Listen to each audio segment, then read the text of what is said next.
পথিকের সাথে সদাচরণ করতে হবে, পথিকের সাথে সদাচরণ করতে হবে, এ কথা আল্লাহ বলেন। ও মালাকাতাইনাকুম, দাস দাসী কাজের মেয়ের সাথে সদাচরণ করতে হবে, কথা আল্লাহ বলেন। কাজের মেয়ের সাথে, কাজের মেয়ে সারাদিন বাড়িতে কাজ করছে, এ কথাই ঠিক। তাকে গালি দিতে হবে না, এ কথাই ঠিক।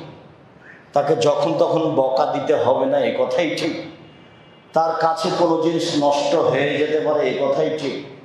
তরকারিতে লবণ বেশি হতে পারে, এ কথাই ঠিক। আপনি তাকে ভদ্র ভাষায় বুঝাতে থাকেন, এ কথা আল্লাহ বলছেন। কাজের মেয়ের সাথে সদাচরণ করতে বলছেন আল্লাহ। পরের শেষ বাক্যটা আল্লাহ বললেন, বিশ্বাসঘাতক অহংকারীদের আল্লাহ ভালোবাসেন না। এই বাক্য কেন? উপরে যে সবটাই টিকাতে পারবে না, সে হলো অহংকারী। বাপ মাকে এড়িয়ে চলে, অহংকারী। ভাইয়ের সাথে এড়িয়ে চলে, অহংকারী। এতিমের সাথে এড়িয়ে চলে, অহংকারী। প্রতিবেশীর সাথে এড়িয়ে চলে, অহংকারী। দূর প্রতিবেশীর সাথে এড়িয়ে চলে, অহংকারী।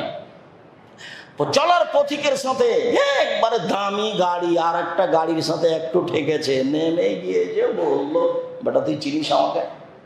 কি যে বলছে, তার কোনো ধুলাই অন্ধকার। তোমাকে কি চিনবো? তুমি একটা শুক্র কীটের তুচ্ছ পদার্থের তৈরি, বীর্যের তৈরি। তুমি পাল্টা বলতে হবে, হ্যাঁ তোমাকে তো আমি খুব চিনি। আল্লাহ বলেছেন যে তুমি দুর্গন্ধময় বীর্যের তৈরি। আল্লাহ বলছে, কিসের অহংকার করিস তুই? তোকে তো আমি তুচ্ছ বীর্য দিয়ে সৃষ্টি করেছি, তোর কি দাম আছে? বহু জায়গাতে কথা বলেছে। এখন রিক্সাওয়ালা যদি বলতে পারে তাকে, হ্যাঁ আপনার খুব ভালো চিনি, আপনি দুর্গন্ধময় তুচ্ছ বীর্য দিয়ে সৃষ্টি, আপনাকে চিনি তো আমি খুব ভালো করে, তাহলে উচিত শিক্ষা হবে। গাড়ি আপনার ঠেকে যেতেই পারে, রাস্তায় গাড়ি চললে কারো গাড়ির সাথে লেগে যাবে না? কি ফেরেশতা চালাচ্ছে নাকি?